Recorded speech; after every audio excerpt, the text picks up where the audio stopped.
1. Today's episode is brought to you by Autodesk Sketchbook. Do you like to draw, doodle, or capture your ideas visually, but have never had a pencil and paper with you when inspiration strikes? I don't! Sketchbook is the app you've been looking for. You can capture a quick sketch or build up a high-quality render right on your phone, tablet, or computer. Sketchbook is easy to use, it's free to download, and the desktop version comes with a 15-day free trial. No credit card required. Head to sketchbook.com/test to tested, that's the name of the show. TESTED, you mean? With the D, to download for iOS, Android, Windows, or Mac. And if you like it, remember to use the promo code TESTED when you check out for 25% off an annual membership. That's sketchbook.com/tested to get started right now. And the podcast can get started right now. Sounds good to me. Start the show. It's September 24th, 2015. Welcome to This Is Only a Test, the official podcast of Tested.com.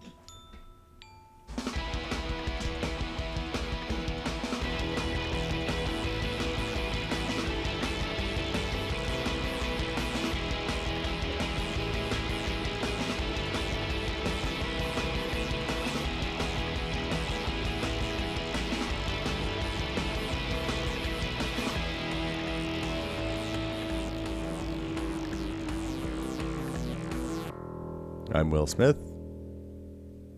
Joining me today, there we go, Norman Chan. From a ball of fire. Dude, we have a BB-8 sitting on our desk. Jeremy Williams also is here. Hi.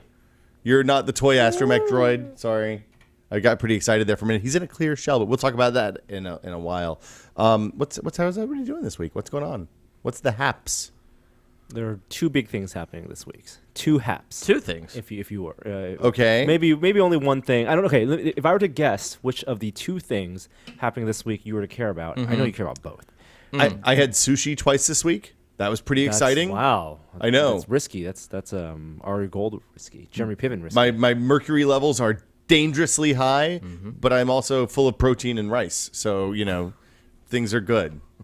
Okay. That's what I'm excited about. Two things. Right now. Oculus Connect is one. Oh, right. That's today. And then the release of the iPhone. Oh, yeah. 6S Oh, that's tomorrow. is the other. Well, I think you're excited about both, Jeremy. You're living in the future.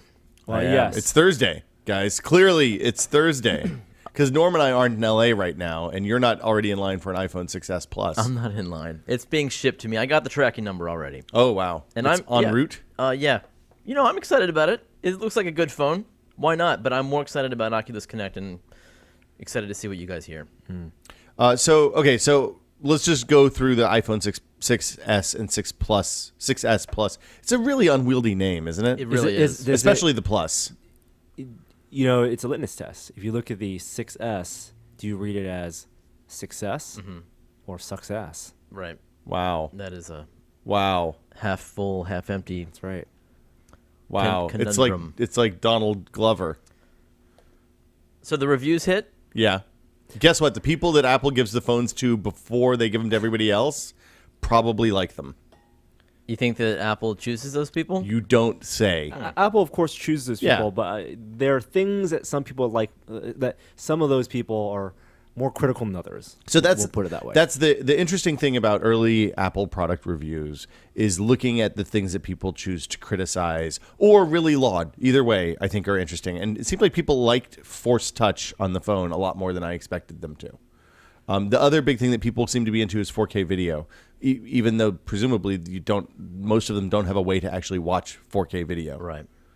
And then also people seem to like what are the live pictures called? Live photos. Live photos. I mean, Yeah, dude, I was surprised by that too. that was the big tech meme headline because they posted Matthew from TechCrunch's review, and he called out and he called out those exact three things as the big things that he liked, and those aren't exactly the things that everyone liked. I think. What did Uncle Walt say? Did you read his? Yes, Uncle Walt really liked the 3D Touch. Yeah, he liked everything except he agrees with you guys about the 16 gigabyte version. It's time for Apple to. That's the easy cut that out. and you know He's what? been saying that for 2 years too. He started with the 8 gig version. How much shit early reviewers give Apple over 16 gigabytes storage is a good indicator of how maybe how much of an Apple apologist they are, because there's no other way to justify that and to evaluate it than to say that is a shit move. That is that is a dick move to make a 16 gigabyte version when all you do is tout customer satisfaction, and then also have the data to show that maybe the people who buy a 16 gigabyte phone are not. You're being suggesting really happy. that is the Apple approved way to criticize Apple? Yeah, I think well, it is. both. I If you think don't criticize that, then you're definitely in the camp. then you're definitely Right. you're like your blood flows, the Kool-Aid flows through your blood, your veins. If you do criticize it, the degree to which you criticize it, some people said, oh, that's the 16 gigabyte is the okay version. It's okay, better, best. No, it's not okay, better, best. No, it's shit. It's Default. yes, And then pretty good. and then good. It's 64 gigabytes is good. To be fair, that's a really good amount. 128 I think is great. Well, especially like on a device that's less media focused than iPhones are, it makes more sense. But with 4K video and the high-speed video and burst photos, you can go through 16 gigs in like 8 minutes on an iPhone. 375 megabytes per minute. You know that guy who 4K did the video. Super Size Me movie? He Yeah. did the Morgan TV Spurlock. the TV series. Yeah. That was excellent. I forget what the TV series was called, but he lived for a month in various lifestyles. I think it would be interesting to see if life lived like that for a month with a 16 gigabyte phone. I think it probably could be done. Well, I don't think it's as Oh, impossible of as course, Okay, But all right. here's the problem, and somebody pointed this out after talking. Like some pundit mentioned this after talking to his father, who had bought 16 gig phones last year, and he said the weird thing is that the people who are least likely to buy the device, the people that are most likely to buy the device, are least capable of managing the space. So you have to be more technically inclined in order to use that phone, because you're going to always be hitting the space limits if you take any kind of photos, any kind of video at all. Yeah. And more than likely, the people who are buying the entry level phone are probably the least technically inclined. That's problematic. It's a marketing. Which is shitty. It is a pure marketing move. It's the way that you can get the upsell.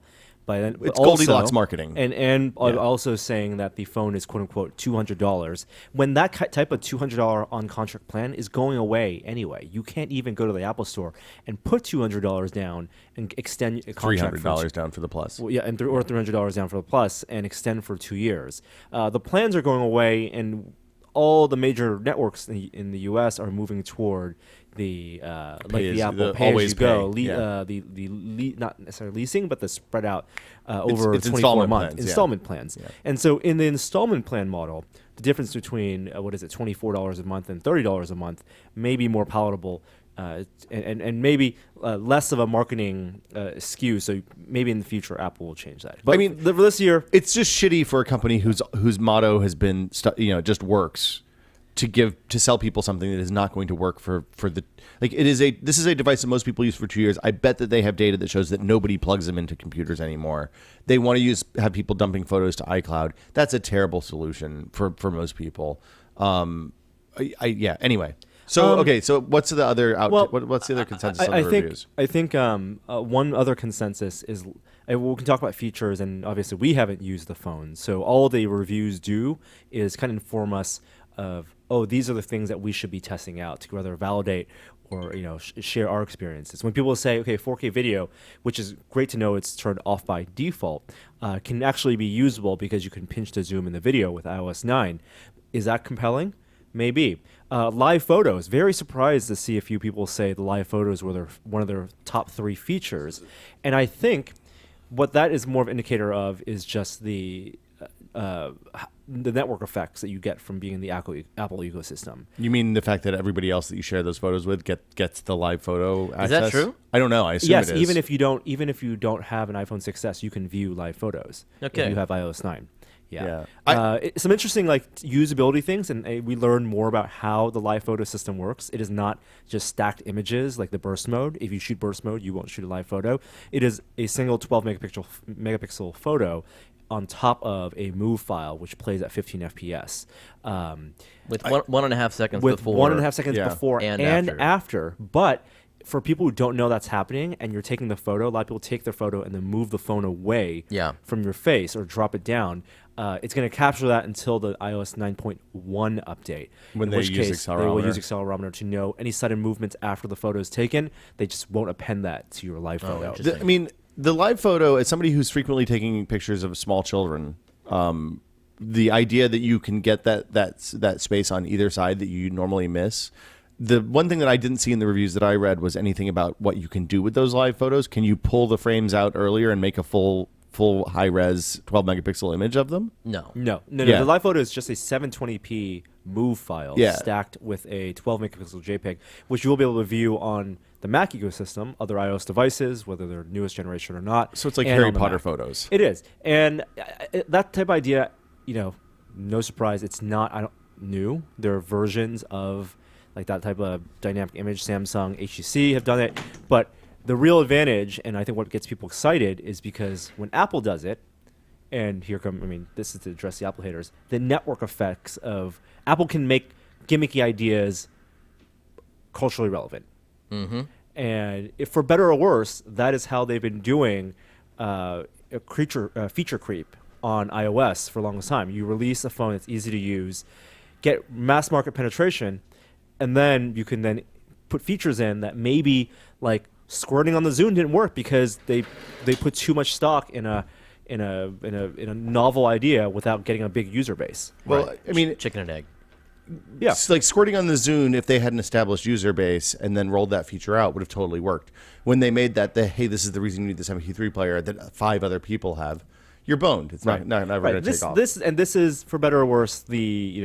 Apple exists and is a force. The momentum of Apple and iOS is such that they can do these features, and whether or not in a vacuum these features are useful, you can't consider them in a vacuum. You have to consider them in the context of however hundreds of millions of iOS users are out there. And that is a powerful thing, especially when you look at it over a period of 2 or 3 years. Right. The things that use network effect will become more valuable the longer you go. And it's like AirDrop is a perfect example. When they launched AirDrop, there were like 3 devices, and the brand new Macs support it. Now, everything that people have bought in the last 3 years supports it. And you can use it from Mac to Mac, iPhone to Mac, iPhone to iPhone, iPhone to iPad. It's a great feature.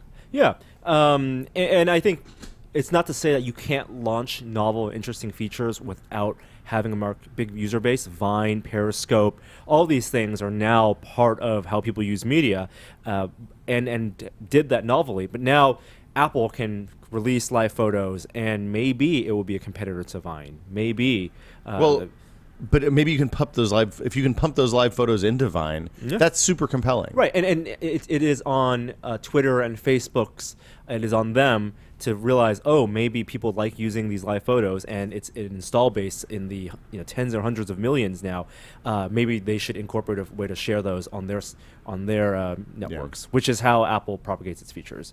That's exactly. It's just worth pointing out as well to the space conscious that they are going to take up twice the space on the iPhone. So if you do have the 16 gigabyte phone, you probably want to turn that off. And you can't lower the image quality of the photo itself. You have to take the highest resolution photo. That's the only way to get live photo. Oh no, I'm saying like you you can't say I want an 8 megapixel photo because I want to save space. It's always 12 megapixel. Yes. So the only setting they really let you change is 4K or 1080p. Yeah, so other things that came out of the reviews, camera obviously is a big thing. Optical image stabilization is only on the 6 Plus, 6S Plus, as it was last year. Yeah. The bulge is on both phones. The optical stabilization works in video now. It does work in video that's now, interesting. and apparently that's going to be a really good thing, so you don't have to crop in, especially when you're shooting 4K video. The increased megapixels actually was not that impressive to most people. Well, I mean, are they looking at? Do you think the reviewers are looking at the pictures on their phone, or are they looking at it on a good display? On a good display, I think you can definitely make out more detail. Yeah. But in the way most people use images, either sharing them or even just looking at the phone, because the sensor isn't increased, and all they're doing is Smaller pixels. Smaller pixels, and then separating those pixels on the chip in a way that you get fewer, that you can actually capture more detail. I think it's inconsequential in the long run. You're not actually getting better bokeh. I mean, it's the thing that we've said for a long time is that the megapixels matter much less than the quality of the sensor and the lenses and Right. It seems like they didn't change a lot of the other stuff other than increase the megapixel. 3D touch. I think that it's something that people actually really like, and I thought that TechCrunch's review made a really good point about why not to think of it as a right click. It's really easy, and it's an analogy we've used before. 3D touch is analogous on a desktop to right-clicking because you're getting a menu of Yep. options. And his point was that right-click actually, the way it's been used in Windows and to some extent Mac OS adds complexity. As a context menu. As a context menu, it gives you more options, absolutely. But the way it's been used is you look into the behind the scenes. It's like holding the Option key down on Mac OS and clicking the volume button. You can get more complexity in addition to shortcuts. But the emphasis isn't on shortcuts in Windows. Right. But on iOS, the emphasis on definitely iOS, looks like it's into yes. shortcuts. In Windows, sometimes right-clicking is the only way to accomplish things, but on iOS, you can accomplish everything with the force touch otherwise. Right, and Without that, you do with the force touch Right, otherwise. right. and what I hope this would mean is that maybe going forward, Microsoft and maybe even on Mac OS rethink how they do right-click. And we take for granted that when we right-click in Windows, you have your view sort by refresh properties and The same thing happens in OS 10, just to be clear. And that's what I'm saying. Yeah. Same thing happens in OS 10, and Microsoft has the user data, and Apple definitely has the user data. To see how much of the right-click menu do people actually use, and make that more context sensitive, even more so than right now. I'd like to go back to like Windows 3.1 and see what the first right-click menus were like, because I imagine that they were more like force touch. I don't think Windows 3.1 had right-click menus. I think that came with 95. Really? I think you had Yeah. the move. You had minimize move. On a window, maybe. But I think that was all stuff you got by by hitting the top left menu of the window screen. I don't think I could be wrong. It might have been like copy paste. Yeah. Yeah, But I and- don't think there was a right-click menu in Windows. I can look this up. We have yeah, the Internet Answer Machine yes, is right yes. here. But I can totally see when right-click was introduced, the mindset maybe still is that it's a power feature. And obviously it's ubiquitous, right-click right now Right, on desktop. yeah. But it was conceived of as a way to do more, as a way to do faster, and to do more conveniently. It looks like on iOS 9 and with Force Touch, that Force Touch right-click analogy, what they're building in isn't a way to do more, but a way to do faster. So there was no right-clicking in Windows 3.1. You could applications could take advantage of the buttons, but by default, Windows 3.1 only used the left mouse button. I like the idea of digging deeper in the phone. I don't think replacing the way the context menu works in OS 10 or Windows is the right choice. Although it's worth noting the newer MacBook Retinas, I guess, and some of the 12-inch MacBook, and I guess the 13-inch Air too, right? I can't remember if it has the Force Touch trackpad. I think it's only the 13-inch Retina, the Retina Pro, the 15-inch Retina, and the 12-inch, right? Mm-hmm. Yeah. I mean, they have the ability to do the hard press. I have to say, after using I'm really interested to see how the hard press works on the phone, because I don't like it on the watch. It's really hard to tell when you've actually done it. Like, the distinction between a tap and a press is sometimes challenging to the point that I don't know, especially like if I'm selecting a watch face, like it's hard for me. I don't know how to get it back. And not having used the 6S yet, but at this point, you would think that with the smaller screen of the Apple Watch and the smaller area, you would actually get better feedback with the Taptic engine than you would with a bigger 5.5-inch screen and a 4.7-inch screen on the phone. So that's the other thing I'm interested in, is how the taptic feedback stuff And works. people didn't really compare it to the watch much. They said that it's better than the vibration motor, and I believe that. But is it like the trackpad where it feels like a click? It feels real. And it feel as opposed to a pulse, a vibrating pulse, and that's something we're excited to see.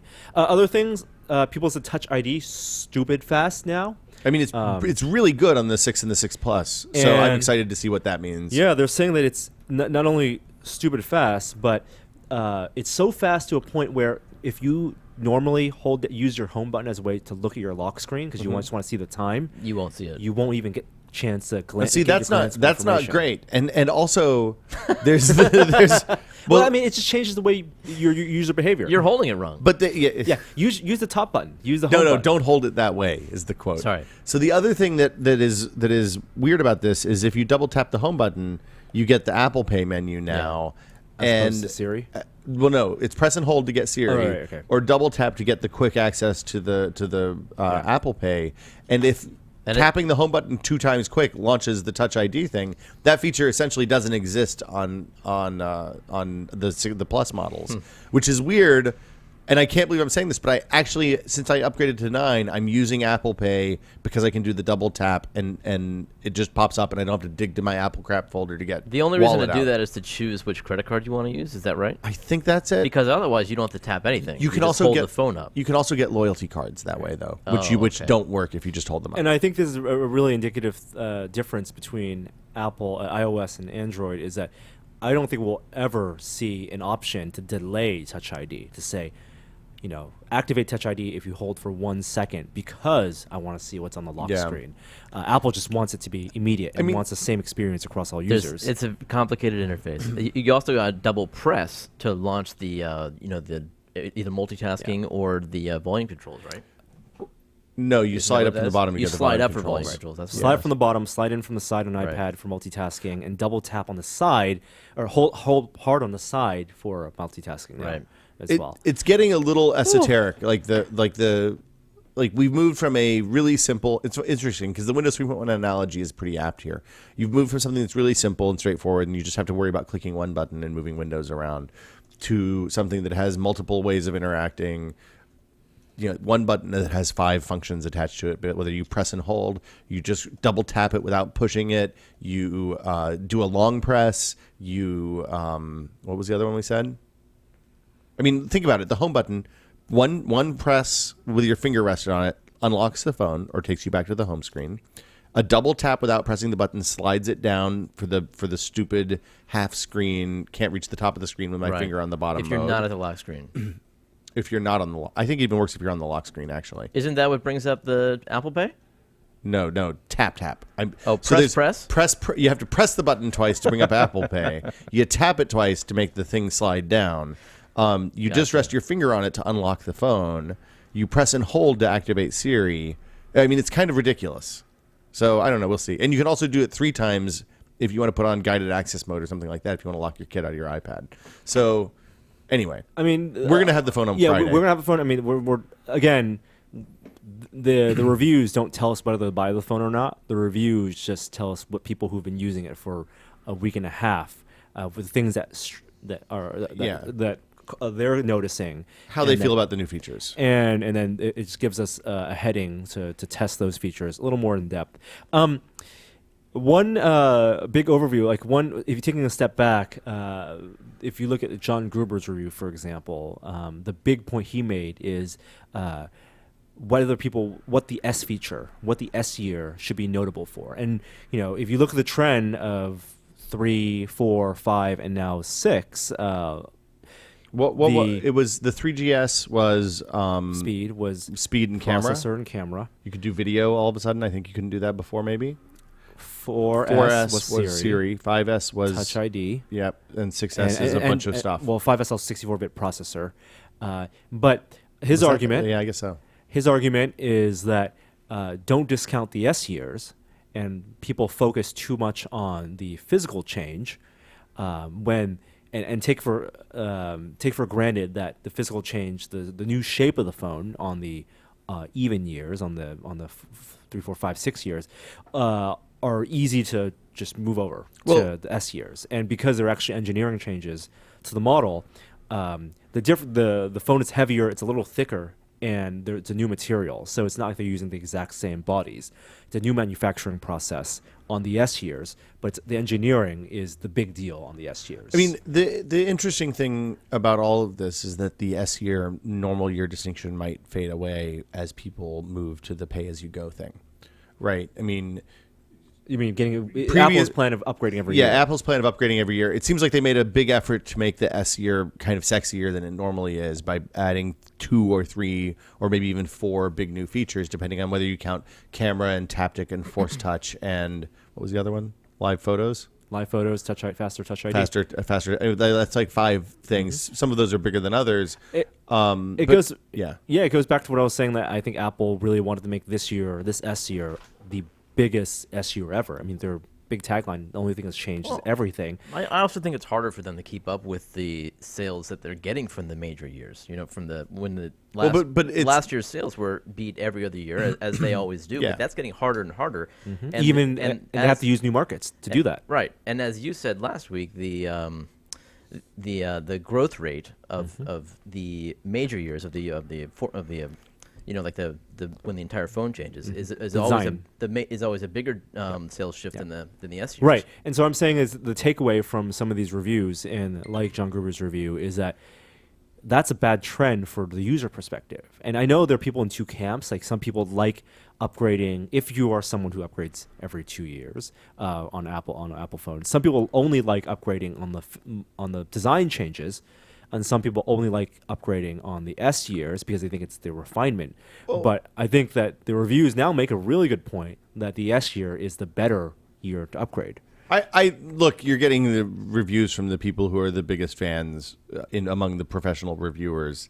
You're the most favorable nation status for Apple.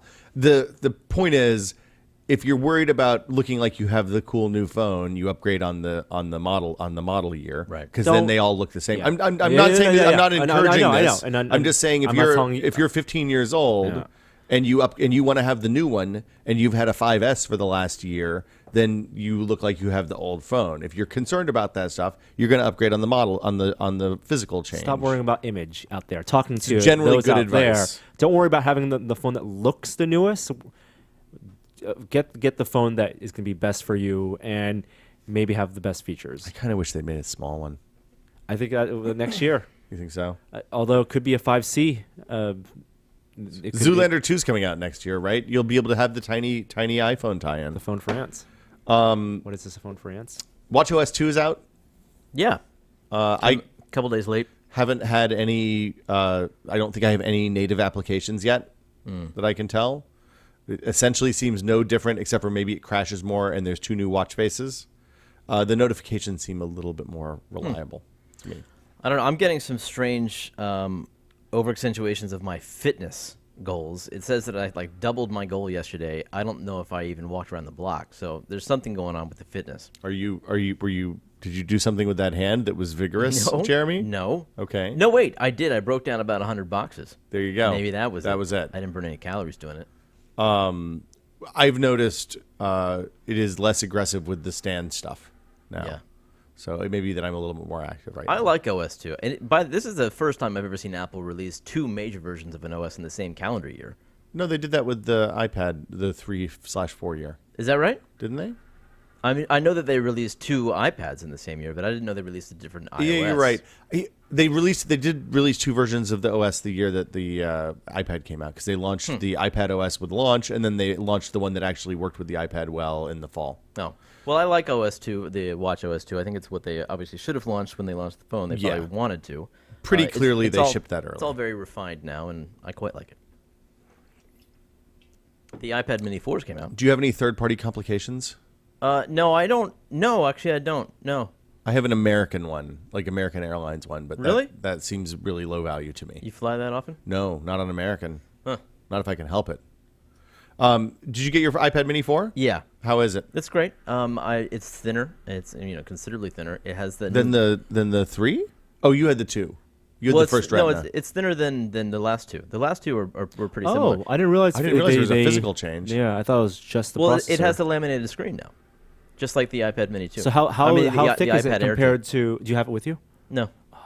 Is the screen as good as the iPad Air 2? Yeah, That's what everyone's saying. It's got 100% color gamut. I care less about I that. can't believe they didn't say that on stage. They just said now we have an iPad Mini 4. Yeah. It's not. They're not pushing it. I don't know why. Maybe I know lower why. lower They profit want people margins. to be pros. I think they want to push. Jeremy, the pro. why aren't you a pro? You know, I own the domain willsmith.pro. I didn't know that. Yeah. It was really expensive, but I bought it because it was dumb. Really? Yes. So iPad Mini 2 physically, or iPad Mini 4 physically smaller than the Retina and the Retina with Touch ID. Physically thinner. What's the weight? Yeah. Wow. Is it half a pound still? I gotta check this out in the stores. It's great, and it's Touch ID is on there, but it's your first gen. It's not like the new one that's super fast, but it's nice to have it on there. But the screen looks absolutely fantastic. I had not spent any time with the Air 2, so I wasn't really even prepared for I that. didn't bring my Air 2, unfortunately. And they, as you said, they didn't mention on screen whether or not this new Mini even had that feature. So I was glad to see it. If that's actually the case, then that's a really huge deal. And that was my big knock. Like after seeing the Air and then the Air 2, the screen on those is so spectacular when you're looking at your photos and stuff. Yeah. That it was hard to go back to the Mini Retina. You So- can do multitasking on it with iOS 9. Yes, and you're It's right. real You're multitasking. right. Tiny text. Tiny like text, if you, yeah. especially if Safari is one of those windows, you kind of want the mobile It version. just chunks yeah. in. It's way- like way having tight. two iPhones next to each other. In portrait. Wow. 6s, not pluses. Yeah. Apple TV, there's some overviews and there's been a teardown. Yeah, I fixed they it. out? Yeah, they are not available for sale or even pre-order yet.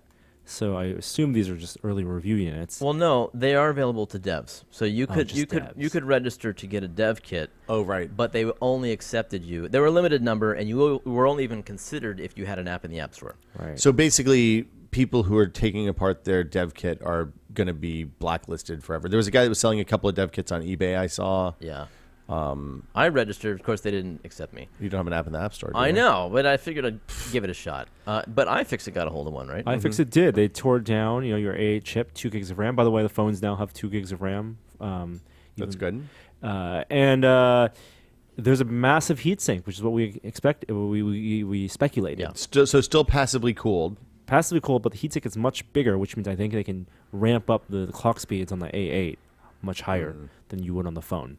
So one of the things that I had heard that was interesting about on a couple of game development podcasts, I think maybe on Idle Thumbs, is they were talking about the buttons that are available on the default remote when you're using it as a game controller, and they seemed to think that it was a very limited subset of buttons, like 1 or 2 buttons that would be available. Oh, like you can't use the menu you button. can't use all 6 of the buttons that Right. are on there, That or the makes rocker sense. and the other four buttons. Yeah. So Wow. New remotes. You can buy additional remotes for $80, and you can also buy a wrist strap. Guess how much the wrist strap costs? $80. $20. $15. That's awesome. That is typical. not awesome. That's terrible. No, I mean it's monstrous. It's going to ship in a beautifully injection molded plastic case with a felt liner. Straight in the fucking landfill, man. Just put it in an envelope. If those remotes are $80, that means that the right thing to do if you want to actually use this to play games in your living room is just buy a bunch of those Silverstone gamepads, right? Because they're like $40 each, and Right. and you can do what you want with them. Now, obviously, I'm sure you guys saw that Apple also announced that all games must support the included remote, and you can't require the use of a gamepad for your games. They strongly discouraged It's- that you support that you require that you add gamepad support. I thought you could. I think it's a you could do requirement. gamepad only. No. But that they strongly discouraged that. No, Okay. this is absolutely that you must use the included remote can't for all features of the game. I can't imagine what it's going to be like to play something like Transistor with a 2-button gamepad. Well, every game dev working on these things is hoping that they reverse their position on this because Yeah. I mean this could be a really interesting gaming platform, but that included remote is going to limit the kind of games that you can I design. mean, look, if they build a gamepad in house, then it's another accessory that they can bundle with the high-end model. okay, can't you just have like a simple game mode where you're not playing the full game Noob? with the gamepad? I don't think it's allowed. No. So every feature Yes. that's Yeah. Yeah. Theoretically, it's a mouse with the touch interface, but I'm very skeptical of this whole, as a gaming platform at least. Something that people who have dev units now are pointing out is you can actually connect Bluetooth headphones to it and Bluetooth speakers. Yeah, that's that good. occurred to me. That must be what the AirPlay icon is on the watch for. It must be for Bluetooth headphones. But Yeah. Oh, yeah. yeah. Yeah. Because it doesn't pop when you have it connected to a Bluetooth headset in your car, like the watch icon. Right. Okay. Volkswagen. Poor Volkswagen. Fuck Volkswagen.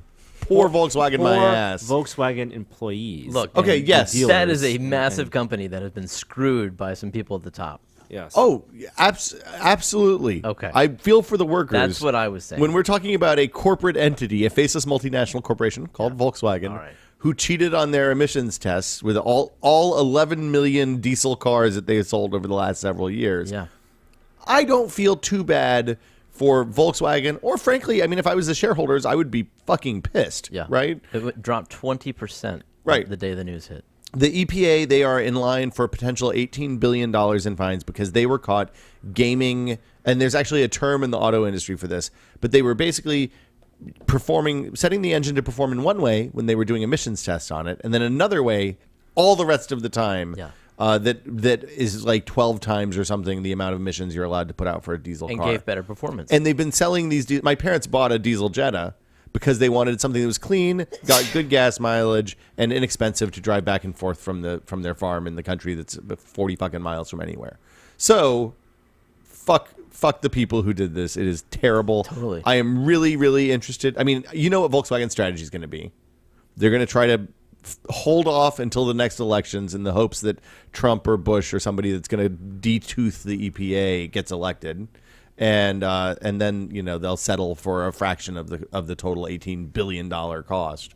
I don't know what you do with these cars. In the past, when this has happened, they've had to recall. I think Chrysler had to recall something like 800,000 cars in the 80s or early 90s, and if they recall this, fix the software so that it doesn't blast a bunch of crap in the air, but then the cars don't perform the same, I fucking want my money back if I bought one of these cars. Because I've driven my parents' Jetta. It is a fun little car. It's really peppy and accelerates in a way that I was not expecting a diesel car to perform. And if they take it back and then it drives like a standard low emission diesel, fuck that noise. Do you think this is an isolated incident in the car industry? No. Do you think other manufacturers might be doing this? Yes. Yes. Audits everywhere. Have you seen Fight Club? Do you remember the scene where Tyler Durden talks to Ed Norton? The math. And he says, here's the equation for recalls. They have an equation for cheating on emissions. They have equations for cheating on anything. There's nothing crookeder than the car industry, except for probably banking, investment banking, finance. Hey, maybe Apple's going to change that. Oh, God. I don't even want to talk about that. That's such wait. Sorry to go back to the Apple stuff. You're talking about Project Titan? Project Titan. That's such a dumb name. So they've pushed up Project Titan to 2019 now for shipping. They want to ship a car in 4 years. And okay, if you How long read did that it take Tesla Vanity to ship the Fair, Roadster? Yeah, right. The Vanity Fair story where I think it was Vanity Fair where they profiled Johnny Ive before the watch came out. Yeah, and there were so many hints in that where the writer talked about like when he was riding in Ive's in his Jaguar or whatever Bentley, and he was just like caressing the edge of the side of the car and thinking like, oh, look at how poorly designed cars are, and talking and like.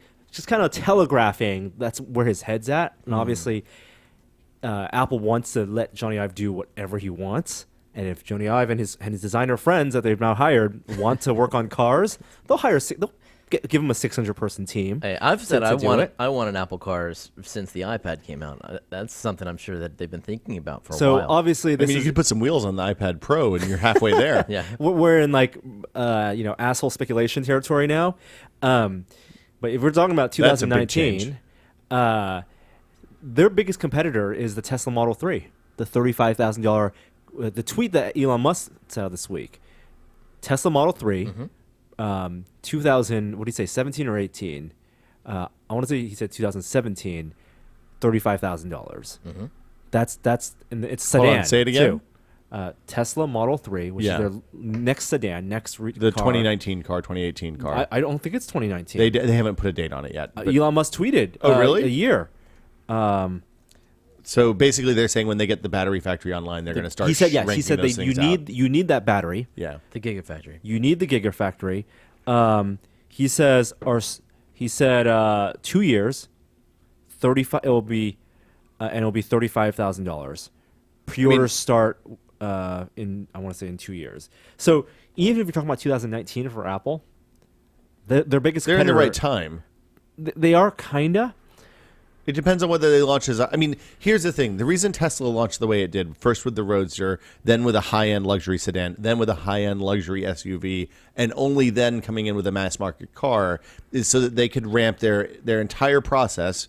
First, they learned how to make cars. Then they learned how to make like build a real product line instead of building them by hand or on a limited line, and then they ramped up the battery supply. So it's only once they do all of those things, and Apple has the benefit of drafting off of the stuff that Tesla's done, because Tesla's going to have way more capacity for that battery factory than they can actually put in their cars, and they're going to need a place to put them. They're also going after the exact same customers. Like if you're talking about selling $100,000 cars, or anywhere in the 50 as if you could really buy it for $50,000 to $100,000 for Tesla, your new .com web millionaires.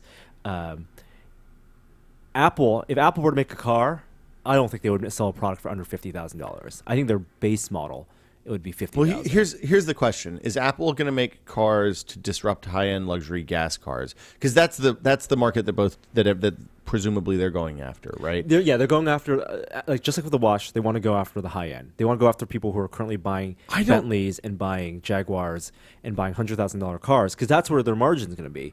I don't think they wanted to go after the high end with the watch. I think they want to provide a high end option so it makes the entire rest of the product line seem more luxurious. Well, with watches, people who buy watches buy and can afford $1,000 watches or maybe $10,000 watches probably have more than one watch. Oh, absolutely. With cars, those people also maybe have more than one car. If they're going to sell a $250 edition model of their car, those people, the Jay Lenos, are going to have are still going to have the Bentleys and still going to have. Yeah, it's like the signature edition of the Tesla Model X. And so for the people who can maybe only afford or maybe only want to buy one $500 watch, those people are like the people who are going to buy one BMW, one Lexus or one Mercedes. It's the people it's between a Model 3 and a Model 7. Or a 3 Series and a 7 Series. Right, and I think they're going to start at the 5 Series. I like the theory that they're going to partner with a car manufacturer. I can't imagine that they're going to build their own model, their own construction, their own designs, everything, get all of the approvals within 4 years. When have they partnered with anybody that it worked out well? Hey, dude, but that has been a first step towards their own product. God, what if the Model 3 is the Apple car? What if Tesla just makes the base and Apple makes all the interface? Take my money. Right? Yeah. They would. I mean that actually. Here's the other question: is they could be going to completely disrupt, instead of disrupting high-end luxury cars, they could look to disrupt cars in general, which means automated self-driving cars that are a service that you subscribe to. That I think is probably not super likely for 2019, but maybe if they're thinking we're going to have the first test cars on the road by 2019, don't buy it's not Google's out of the question. Pod. I don't think anybody's going to be able to buy Google's Pod. Google's Pod is a taxi, not your home car. I think Apple believes that people want to own their cars. A lot of people want to own their cars and pay a lot of money. The best Gruber post this week was from a former vice chairman of GM, Bob Lutz.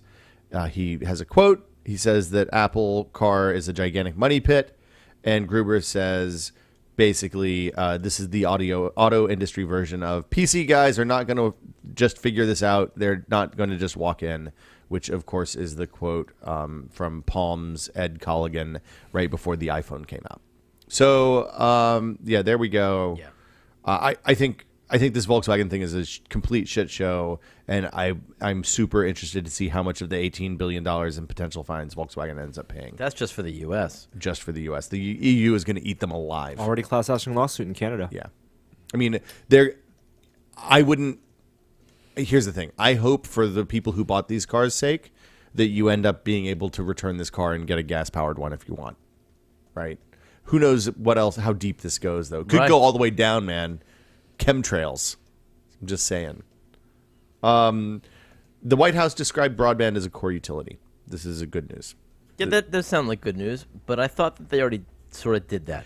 The Title II stuff that the FCC did, this is just a White House report that basically says this is steadily shifted from an optional amenity to a core utility. It's taking place alongside water, sewer, and electricity as essential infrastructure for communities.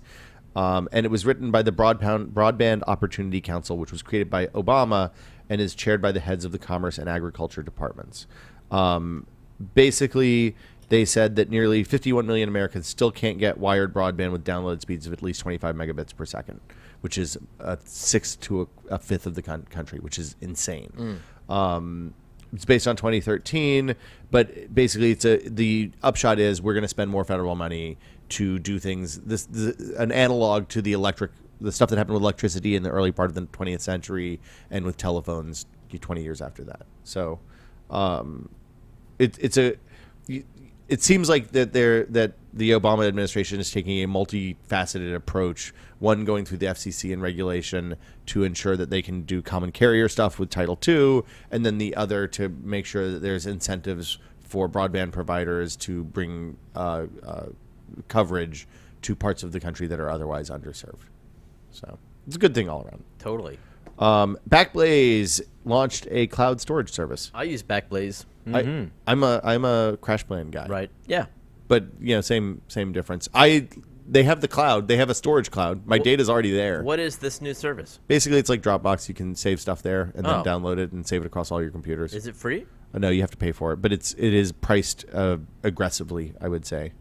I'm going to open the URL and confirm the price, but I remember thinking, wow, that's cheap. There should be a free tier for Backblaze users. That is entirely possible. So here's the thing: they're unlike like if you can make your own cloud service with some software that's freely available and open source, and then hooking it up to like S3 buckets or something like that. But S3 charges you for upload. What Backblaze is doing is charging you a half a cent per gigabyte per month, I think, for storage.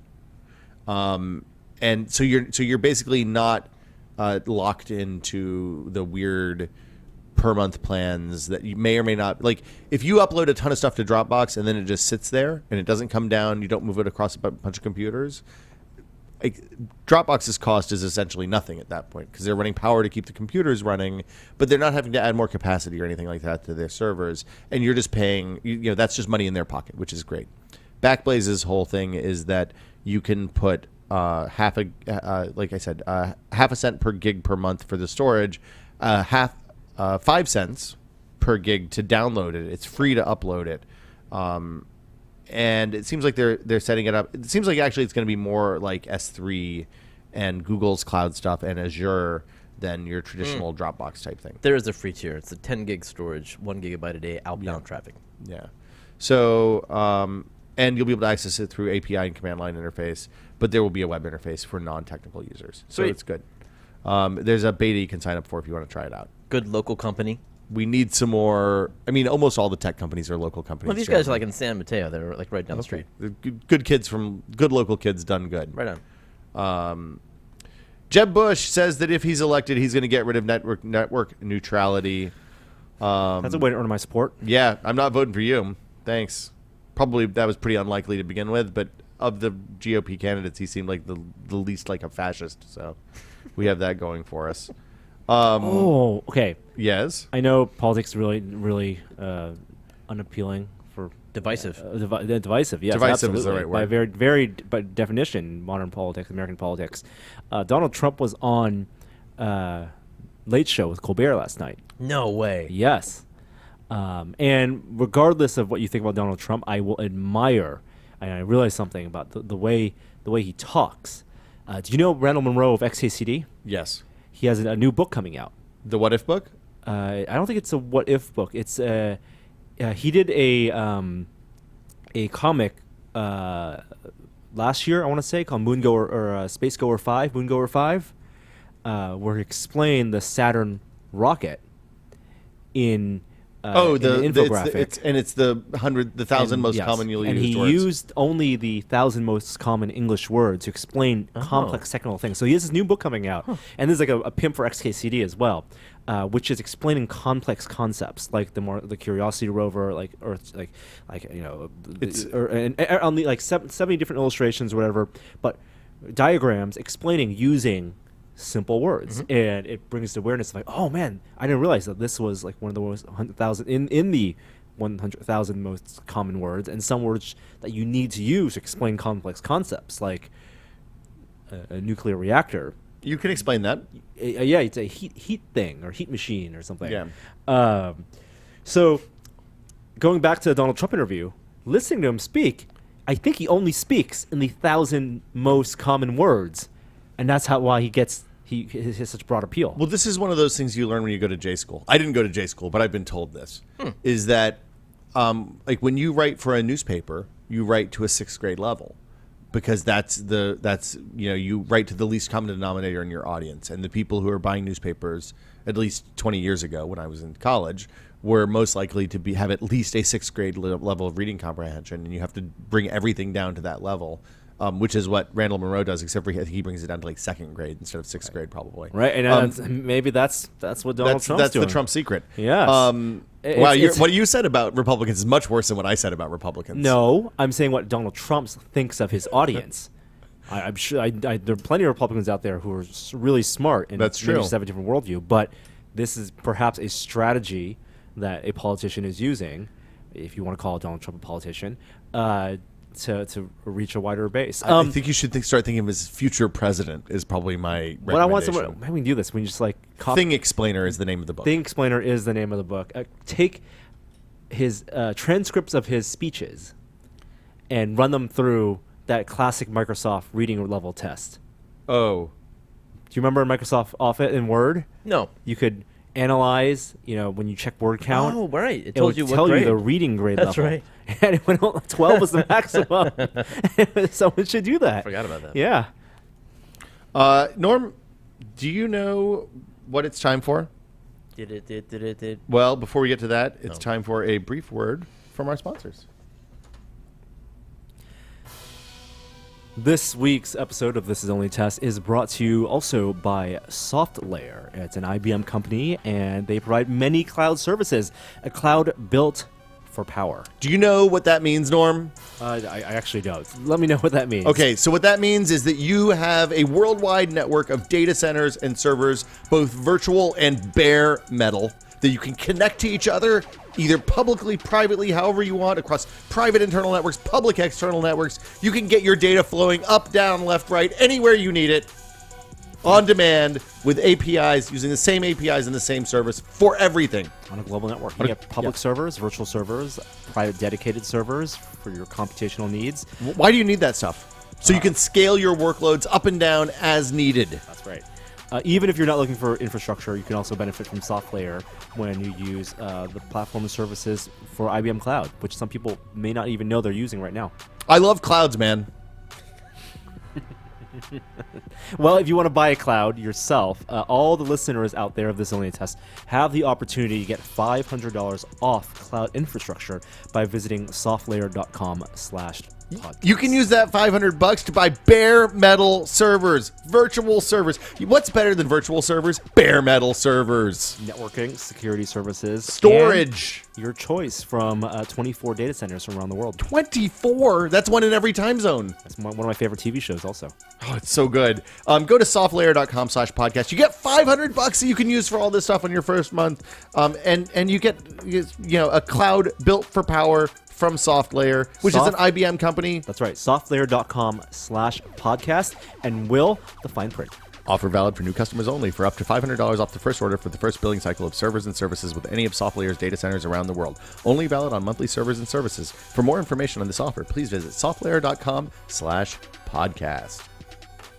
And we're back! Dude. Sorry, that was loud. Hey, you know what it's time for? I believe it's the VR Minute. I believe it's the It's VR the minute. VR Minute.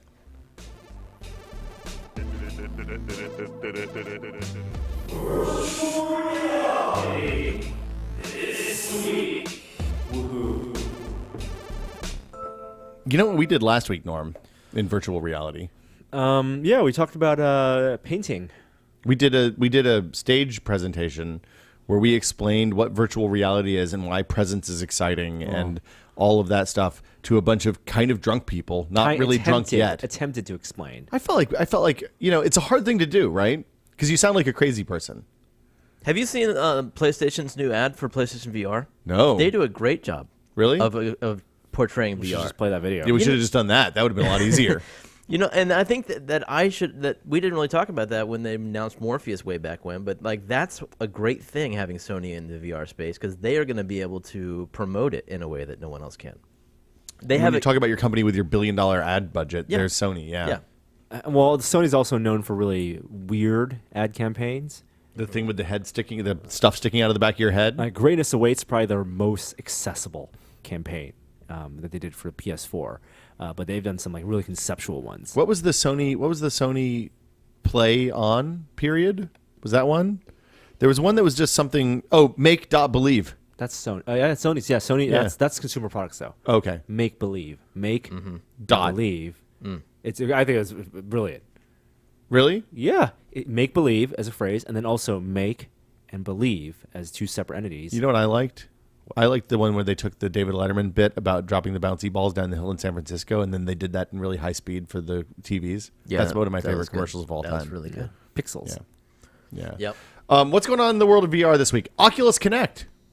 Starts today. I'm driving down as soon as we finish this podcast. to Los I'm Angeles. jealous. Wow. So yeah, we're recording this podcast on Wednesday, and by the time you're listening to this, depending on time. This is going to go up at 3 a.m. today, tomorrow for us. Later today on Thursday, there will be keynotes from Brendan Reeb, CEO of Oculus, as well as John Carmack and Michael Abrash at Oculus Connect. Now, what you should not expect from Oculus Connect, said very explicitly by Paul Malucki, is don't expect pre-orders for CV1. Anything. Well, he's just said CV1.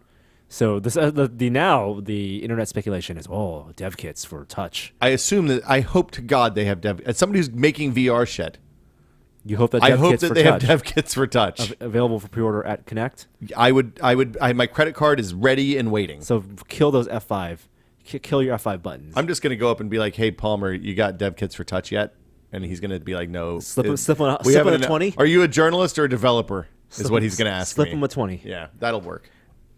Grease those palms. Connect is a developer conference first, then a media conference second, then a consumer conference third.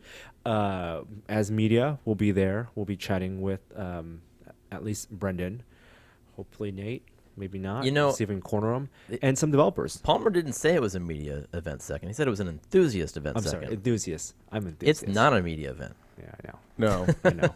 I'm trying to rewrite history. Yeah, rewrite the rules. I Purely like for self-interest. I'm interested. So it's an interesting conference. I didn't go last year, and I didn't kind of pay attention to what the schedule was aside from the keynotes. But it's a kind of limited track. There's not a massive. It's not like a GDC or something like that where there's 50 things going on at any given time. There's at least at most 2 or 3 things, and big talks like the keynotes are pretty much the only thing that's going during those times. I'm really excited because I get to see I'm signed up to see the story demos, which I haven't seen before. The Henry demo, specifically the one with the porcupine or hedgehog. Yeah. And then I think they're going to show the toy box stuff that they showed at E3 Cool. and some of the games that they showed at E3. And hopefully some other stuff that we haven't heard yet. So I'm really excited about this. I can't wait to see what has changed on the CV hardware since we saw it at E3 because they did say that the design is pretty close. Like the exterior design, but they still weren't committing to not changing the internals from what we saw at E3 to launch next spring. I'm looking forward to a streaming schedule because as someone who's not going to be there, I hope they're streaming at least the 3 keynotes. I think they're streaming everything. I think they're doing some conferences. Yeah, I can't imagine the panels. The panels, yeah. I can't imagine they're streaming like the stuff that Carmack's doing, like the programming with John Carmack bits and stuff like that. Maybe they are. Who knows? Live programming session. Yeah. I'm really interested in seeing the standing experiences with tracked controllers thing that Alex Schwartz at Alchemy, the people who made Job Simulator, which you may remember from the Valve GDC demo. Yeah. I'm super stoked to see what he has to say about this stuff. And then there's a bunch of other stuff going on. So the Monument Valley team announced a couple days ago that they are producing a Gear VR exclusive VR title that will be out next month. I think Monument Valley is one of the most attractive iOS games I've seen to date. Certainly one of the most successful. Is that a backhanded compliment? No, I mean it's a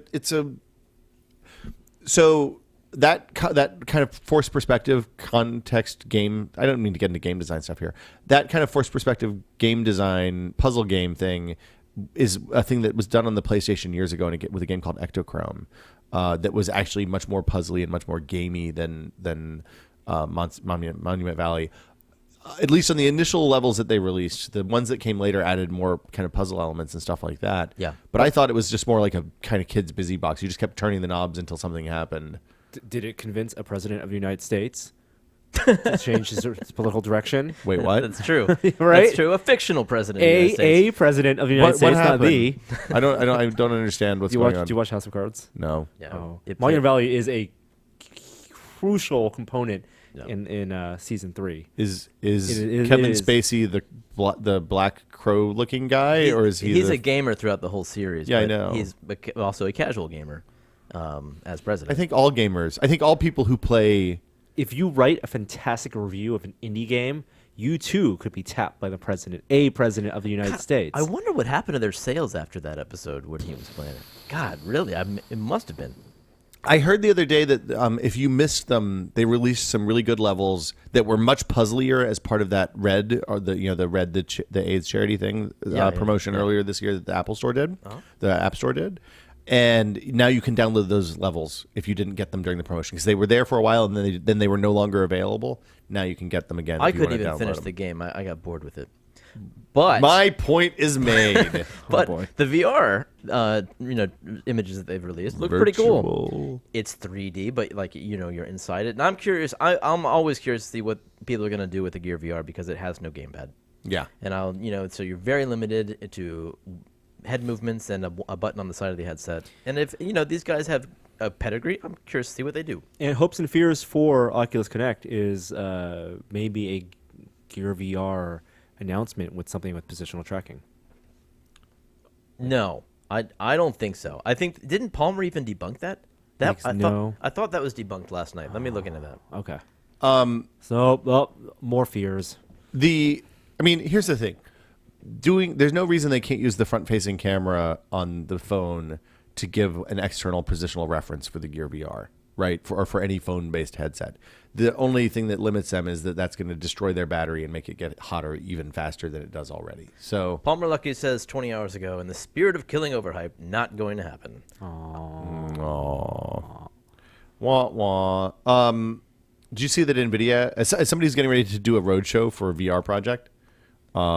The fact that I have to carry a giant ass desktop computer with a 980 GeForce 980 Ti in it to every demo and then spend an hour setting stuff up. Yeah. Thanks. Kind of a bummer. So Nvidia made a chip that goes in a laptop that is not the 980M. It's straight up 980. It's a 980 ass 980. That's crazy. It has 2097 stream processors or something in it. It's just the same chip. It's the same chip as the 980, not the 980 Ti. 990 Ti or the Titan X. Right, but the It is 980. The 980, which is a great chip on its own. More and, than sufficient. And 970 being the current min spec for GPU for Oculus.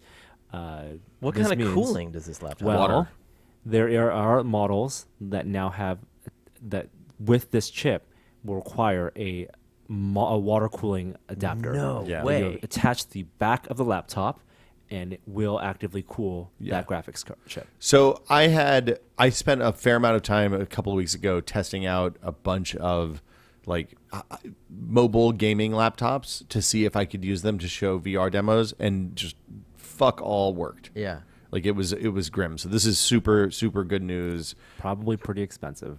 I mean, yes, it's good news for cheaper than shipping a developers. desktop PC Well, everywhere. let's reframe this. This is for developers, not Great for news normal for people. developers, but for most people who maybe want to look to get a new system for VR, building a system, not even this winter, but building a system early next year is your best bet. March That's timeframe. the time to do it. Yeah. Wow. Because presumably there'll be new GPUs sometime right. between now and when the headsets actually come out. Did you see the Enterprise D on Reddit's r/Star Trek? So in terms of content, two interesting content things. One, just a quick mention, Facebook now has 360 video. So this is video that you can actually watch with Oculus, and it's in the news feed. So This is going to be very similar. So you were in the news feed, you hit the play button, you put your headset on? I don't know Presumably. exactly. That's not exactly how it works now. I think it's just a drag. There's a player for dragging So around. it's like QuickTime VR. Yep. Or like And- the Or 360, YouTube. yeah. YouTube VR. So yeah, it's just like YouTube VR, but now it's built into the compatibilities in the news feed. So it kind of paves the way for how, maybe there won't be a VR version of the news feed, but the news feed will have VR elements that you can. I don't know. The other thing I think, which is much cooler, is that the Virtual Enterprise Project released a video showing a brief walkthrough of their modeled enterprise in Unreal Engine, the latest Unreal Engine. Yeah. Holy moly. I spent about 10 minutes looking through threads looking for the download link, but unfortunately no. there isn't one. There is no download link, but it is Oculus compatible. As Unreal has support for VR. It is a beautiful, beautiful model rendering. It's painstakingly detailed. With not just technical manuals, but also like their interpretation of like what does the bathroom look like? Yeah. And what does a massive shuttle bay look like? Yeah. They just teleport the poop out, right? You never beam it out. You There- never saw the head off the bridge, did you?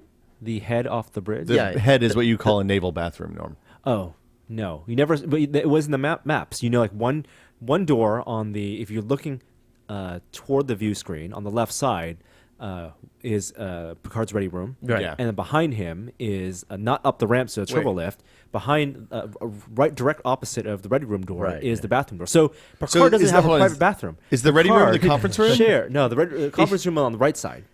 So That means if Picard ready goes room- and takes a steamer, he has to smell it everyone in his knows. office. No, he doesn't because I bet they have anti-stink technology in the 23rd century. Picard has to go across that 3-foot gap, the bridge. So anyone who's like working the bridge while Picard's, pulling a Picard maneuver, Right. will know. Oh, I mean, Captain's in the public bathroom. Do you think when Worf goes up there to drop one, then like whoever's on the con has to get up and like it's like I got to go down, I got to be down in engineering, bring the ensign over here to take over. And then their bathroom interpretation has 3 seashell buttons, and no one knows what they do. What? One is Oh, The UI. really? They designed you I have didn't notice 3 that. seashells on the side.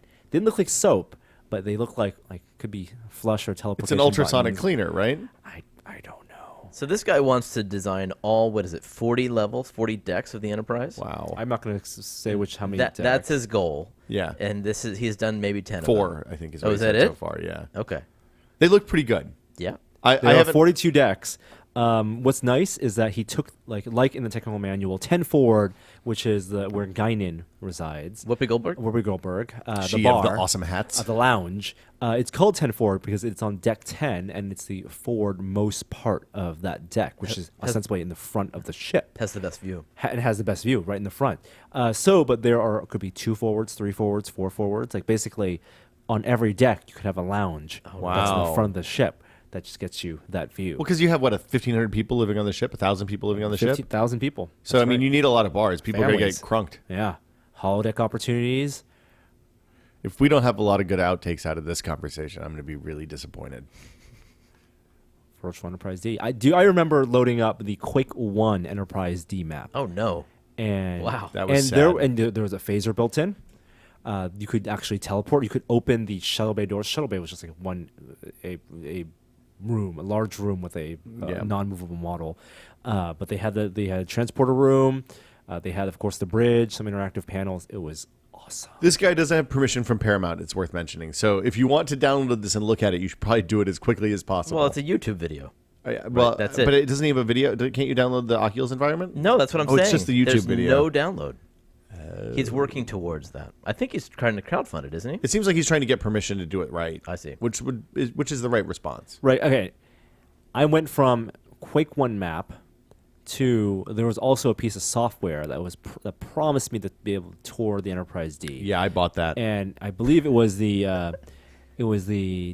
technical manual in digital form produced by Simon and Schuster software. And what it was just a series of QuickTime VR videos. Of like the set. Mist style, yeah. Yeah. You click forward and then you could do 360. Yeah. The box sold me on paying $50 to buy it. It was the as a lad. interactive technical manual. That's what it was. I bought that, and it was a hot piece of garbage. Hot piece of garbage. Yeah. Like This is the dream. Finally.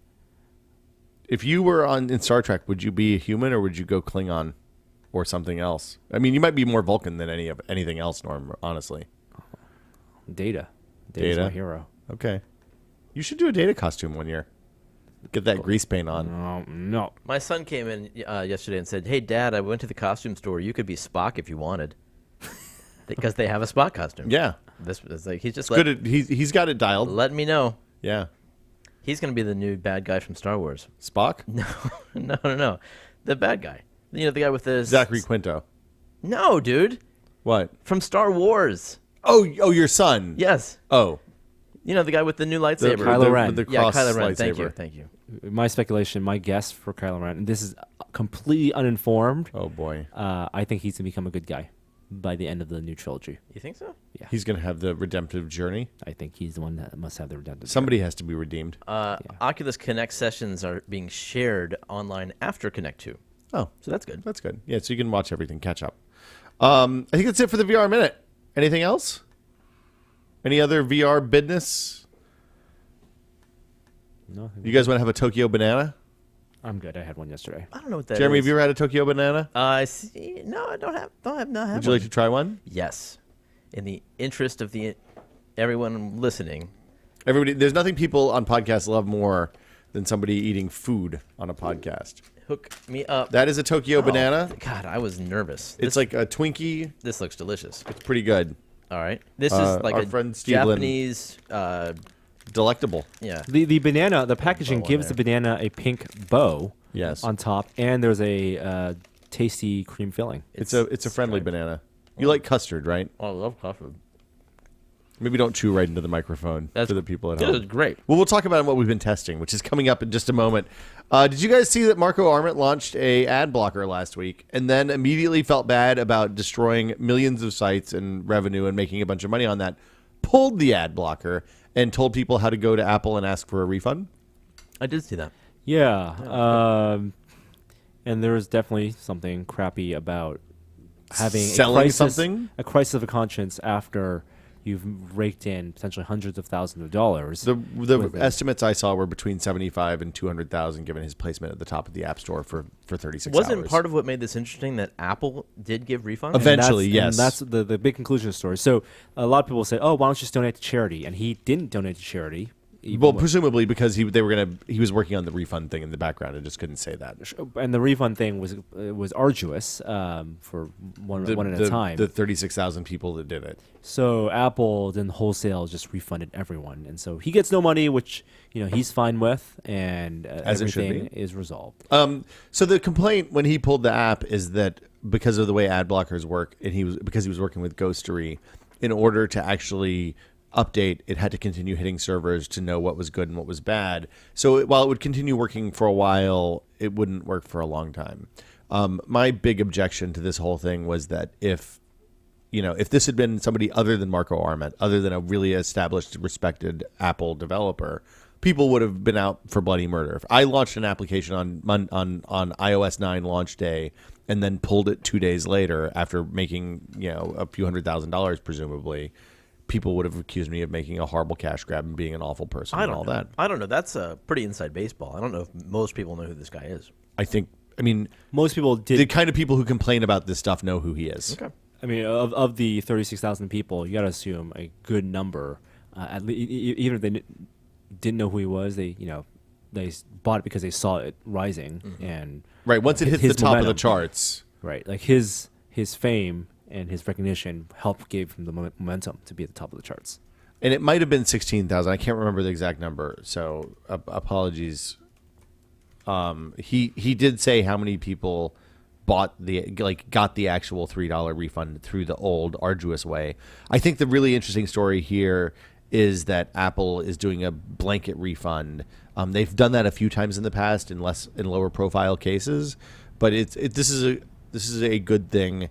Apple, I think, should be more in the business of giving refunds to people who are bought bad apps, frankly.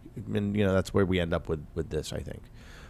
Also worth noting, I forgot to put this on the list because it just came out this morning, but there was an iOS. There's malware on the App Store. Apple has pulled it, but there was a version of Xcode that was predominantly used in China to build apps that ended up being in the App Store. That actually is injecting malware into the compiled iOS apps that the App Store wasn't detecting. They are now looking for it and removing it, but you should, if you have, especially if you're in China. I don't think we have that many listeners in China, but you should go and look at the list of affected apps and make sure you don't have anything involved, and follow the recommended instructions to solve that. Yeah, problem. Apple's saying to validate your version of Xcode, make sure that it's proper. I think that they're probably going to handle that for you going forward as soon as they can, if I had to guess, but I could be wrong. Seems like not validating Xcode before you mash the compile button and upload the thing to the store, not the best move. Well, I don't know. I mean, that's a good hack, honestly. Oh, yeah. I mean, that's sneaky. Oh, yeah. Well, I mean, and the thing is, you can build apps with whatever to put in the App Store, assuming you have the appropriate APIs and everything. But I think they all have to run through Xcode at some All point, run right? through Xcode, yeah. Yeah. And you do trust that your Xcode is Apple certified. Well, It's got the business in it that makes the apps work. Unless you're a Chinese app developer who didn't want to pay the $100 a year, and then you just downloaded it from BitTorrent or whatever, and yeah. Yeah. Formlabs Form 2 was announced a couple of days ago. Oh, yeah. Did you see this? I didn't get a chance to go to the meeting. Sean Charlesworth, who's our fabrication rapid prototyping expert, did and checked it out. It addressed almost all of his problems he had with the first one, from the type of the material that you're printing, to the reliability of the laser. It is still the bigger SLA. volume. It is still SLA. But it is a refinement in every way. Yeah. And pretty expensive though. Oh, really? I didn't see the price, but I read it was fair. Wow. I mean, SLA printers are expensive. SLA printers are really Yes. expensive. Like the next cheapest step down is probably the Spark that Autodesk sells, Spark Ember, that's like $6,000 or something like that. So anything in the $3,000-ish range is compelling, as I understand it. I know it has a larger print volume. So That's right. Because the first one was relatively small. You can make small pieces, but nothing big. Yeah. So available soon. And can we at this point talk about the thing that's embargoed for Thursday? What is the thing that's embargoed for The thing Thursday? that you saw. Yes, we can, because that embargo is up at. Hold on, let me look. So new print cartridges. It's resin. You drop in the back. So as opposed to being the bottles, basically. Does that this you reduce pour- waste? Maybe, and also just makes it easier to swap it out. I see. Interface is all color and easier to do now. The support the software makes the supports easier to remove, and they're also touting a wider range of materials that you can use with their laser to cure. So it is going to be 30. The new one is, let me see, $3,500. A little more expensive than $3,300. The Form 1 was. I mean, I they're think still that's selling that. the bigger print bed is worth $200 for the people who are going to need a bigger print bed, right? Yeah, and more volume. Yeah. Yes. So yes, and I'll be shipping in late October. Oh, that's fast. Yes. By the way, now while we're on 3D printers, unless you had something. No, to add, go ahead. Printerbot just announced a couple upgrades to their Simple Metal, which you guys Ooh. did a build on a while ago. So you can now extend the Z range. But you just can by putting longer rods on? Yeah, they sell new, longer rods. And the X range. So you can do much bigger prints. Is the X the side to side or the front and side back? to side. Side to side. The X seems like it would be worth it. I don't know that I want taller stuff out of that machine. I don't know if I would trust it. I mean, it's Yeah. a pretty inexpensive printer. It's not going to be the most accurate. But Yeah. if you're desperate and this is the cheapest way to do it, There you go. there it is. So the thing that I saw has an embargo of 6 a.m. Pacific. Normally we post a podcast at 3 a.m. Pacific. If you're okay holding it until 6 a.m., if that doesn't screw up your posting schedule, we can talk about this. Oh God. Well, It's 3 extra hours. we cannot. Let's not talk about it because the video that this is about needs to go up at that embargo time. Okay. So, I mean, we can. So I can post you guys this out there? I can post this at 5:59. No. Well, I don't think it works that way. The way our YouTube. By the works. time, no. Here's the thing: if I post this at 5 o'clock, we're an hour and 19 minutes into the podcast. Nobody will get here until God. 6 a.m. Oh my God. That's a terrible idea. That's a really Just big for the gamble. record, Yeah. If you're listening to this at between 3 a.m. and 6 a.m., wait till 6 a.m. Check the website, refresh your YouTube stream. Yeah. And there'll be some cool product announcement that Will got a chance to see and interview the makers of. It is that you will definitely want to check out. like if you are a person at home that makes things, and for example, you've always thought, oh man, I could really use some home CNC stuff like a laser cutter, but didn't want to spend the $8,000 or $9,000 or $3,000 on $8,000 or $9,000 on a nice laser, or $5,000, $4,000 on a cheap laser. This is a product that will be of interest to you. Come back at 6 a.m. or 9 a.m. Eastern. I'm going to set my alarm. You should get up early. Kickstarter. Neil deGrasse Tyson interviewed Snowden on Star Talk Radio. Did you How listen about to that? this? Yeah, Part totally. 1, multiple parts. Well, it's a full interview. it's It said part 1, but you got to skip through the file. You get all 3 parts of the interview. It's worth listening to. It's Neil deGrasse. What did they talk about? Interviewing Edward, but interestingly, they interview over, what do they call those devices? Telepresence robots. Thank you. Oh, You know, well, it's yeah, like- because Snowden's not in the country for Like obvious Still in reasons. Russia. iPad on the Segway. And so, unfortunately, there's not video, so you can't see him doing this, but there's a cool photo. So, yeah, and they talk about geeky stuff. They talk about it's not your typical interview with Edward because Neil deGrasse says himself at the beginning that he's not a journalist. Yeah. So he doesn't approach it the same way. He's a scientist, and he wants to talk to a fellow geek about geeky things. Does he talk about like what it was like to work? I mean, since Snowden's already burned the NSA, I assume all the other secrets can come out, like what it's like to work, what the break station's like, Snowden what kind of coffee they have. He all has that burned kind of stuff. some bridges. You're right. Yeah. Like if I was talking to Snowden, I'd want to know like what the parking situation is like there. Like the day-to-day mundanity of working at the NSA. Well, deGrasse Tyson made it really relatable to his interests, which is astronomy and cosmology. And there was one interesting tidbit from it was Edward Snowden's his theory for the Fermi paradox.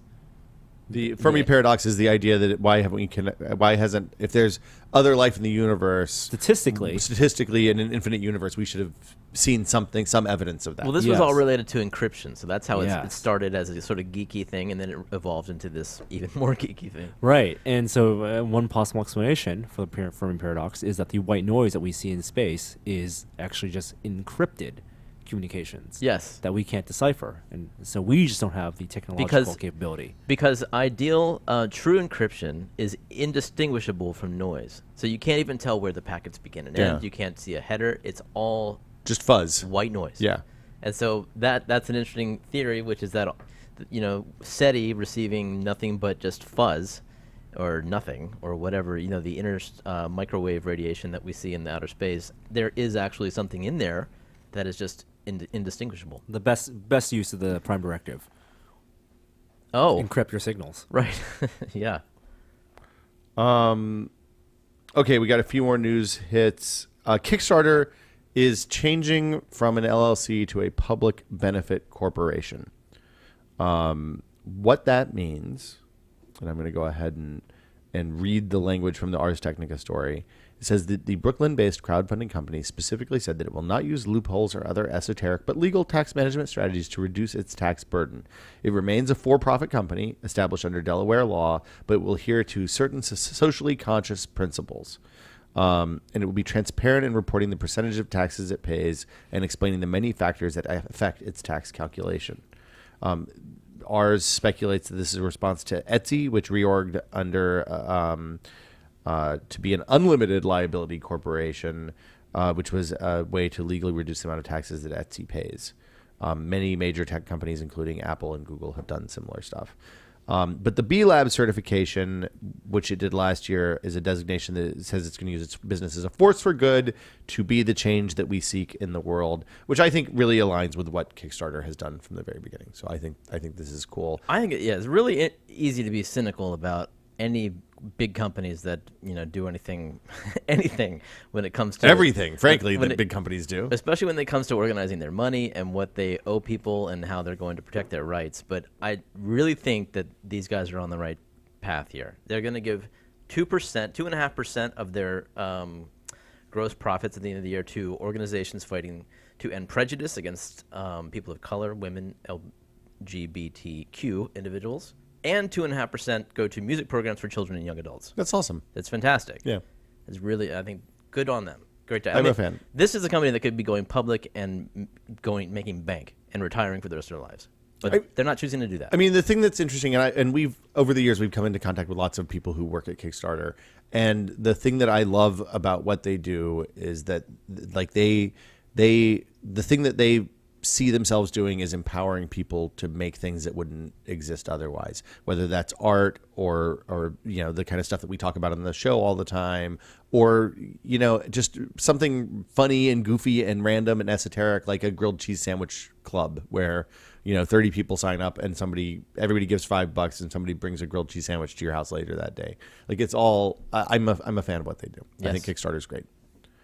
And I think that because they exist, there's ways for people to start businesses and do things that wouldn't exist otherwise without having to go through the funding rat race, or if your parents don't have, if you can borrow $100,000 from your parents to start a business, great. But if you can't and you don't want to have to fuck around with the VC stuff, Kickstarter is a lovely alternative. But Kickstarter, the company, has made a lot of money. I mean, they are profitable, and when somebody has $1 million Kickstarter, they get 5% of that to host a website. Yeah. So, I mean, it's easy to sort of get mad at Kickstarter and say they're kind of leeching on people's because they're not responsible for any backer rewards. They're not No. held liable for anything that happens Let's after build the a platform. Kickstarter ends. After that 30 days, they're done. So I'm glad to see them giving back and really making an effort to do that. Last thing is that Ta-Nehisi Coates is writing Black Panther for Marvel. I saw that was announced yesterday. I thought that was super cool. Tell us who that is. He is a journalist. Started out writing for, I think, weekly papers in Washington, D.C., and then is now at The Atlantic and writes about culture and race in America. He just released a book earlier this year called, I got to look it up because I can't remember. I finished reading it, and it is it's a great book. Let's see. It's called, Jesus. He's written 2 books. Between the World and Me. It's about growing up as a black kid in Baltimore and then having a kid of his own and kind of his experiences as a black guy in America. Definitely worth reading if you're interested in that sort of thing. But the fact that he's writing Black Panther is super interesting. So anyway, that's it for news this week. I'm going to play some music, and then we're going to talk about what we've been testing.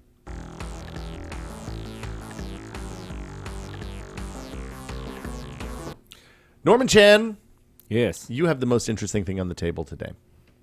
Not that Zojirushi. side. The other side. Left. Broken BB-8. The decapitated corpse of a BB-8, and then also a BB-8 in a hard candy shell that is clear. This is properly hacked. This is very cool. So this is a teaser for a video that will be up on the site next week. This past weekend, I was at R2LA, which is a gathering of R2D2 builders, about 50 of them. They've been meeting for about 12 years now, Wow. every year in LA. And there are thousands of R2D2 builders of various skill levels and project completion over the world. But these guys have been doing it for so long, almost 15 years of building R2s. We'll have more content from that trip. But one of the things we did while I was there is Mike Senna, who is one of the R2D2 builders, who also made one of the 3 Wall-E robots we've seen. And didn't he do an EVA too? And he has also done an Eve. He and I took apart his BB-8 Sphero, which is now our BB-8 Sphero. Which isn't a matter of removing some screws. No, it's actually a matter of bandsawing through the Sphero. We actually tried to use a heat knife to Did that melt work? it. No, because it kept on fusing back together. And the skin of his BB-8 is really, really thick, which I think they had to do for structural stability. Well, I mean, if you think about it, like a dog looks at that and thinks it's the best toy in the world, so it has to survive a Rottweiler chomping, which is also falling off yeah. high surfaces and onto concrete or Yeah. something. It speaks to the repairability, though. It gets kind of a zero, doesn't it? I Yeah. mean, there's no way that Sphero is going to be able to open these up. That's right. So Sphero, I mean, well, here's the thing: if they need to open it up and repair it, they'll cut open the shell. If they have warranty returns, they'll open up the shell, fix the robot inside, and then glue another shell shut. So the shell is lost, but the robot's still fine. Won't spoil everything from the video, but we were able to get it working in a clear case. So check that out. Coming up next week, and it's a naked BB-8. Cool, dude. Norm, you and I saw The Martian earlier this week. Yes. That's all I'm going to say. It's really good. You should go see it. It's out next week. They I think. can't see it. No one Next week they no one can can see see it. it till the 2nd, I think. That's next. Is that next week? Yeah, it must be. Yeah, next week. It's a week from Friday. Whoa! Breaking news. Breaking news. Pebble just announced the Pebble Time Round. What? Literally, just now, 3 minutes ago, Pebble announced the Pebble Time Round. Hold on. Let me guess. It's a Pebble. Uh-huh. It uses the Pebble Time hardware inside. What the hell? And the screen is round instead of square. Does it look cool? It looks much better designed. There's still a thick bezel. Yeah, That's way too much bezel. What's the deal with the bezel? But it's a thin design It's a thin, looks very thin. from the profile. Oh my goodness. Oh, that's the cheater angle, though. That's the 2/3 cheater. You can't tell how thick it is with that. No, you can see it. Look right there. Right there. Okay. It's- Okay, I rescind my previous snarky comment. Yeah, there is a cheater angle photo. How much is this? That's $200. $250 and can be reserved at Pebble.com, Best Buy, Target, and Amazon. Watches start shipping in early November. Wow, That's a whole iterating fast. That's a whole new UI. It must be because the Pebble Times and Pebble Time Steel use the same UI, same number of pixels and aspect ratio as the original Pebble. I wonder if there'll be for a new compatibility. store for that. Well then, it's 7.5 millimeters thick. How thick is the Apple Watch? How thick is the Apple Watch? It's more than 7.5 millimeters. 11.5 millimeters. 10.5 for this. Interesting. For the 42, for the 38, whatever the small one is. I think it's at 11.5 on both. Okay. Wow, there you go. Just so you know, How do you like the BB-8 just as a toy? it's a lot of fun. I like that the head is. Can I talk about it? Yes, The head is held on by magnets, but it's held on by 2 magnets so that they can control the orientation. Oh.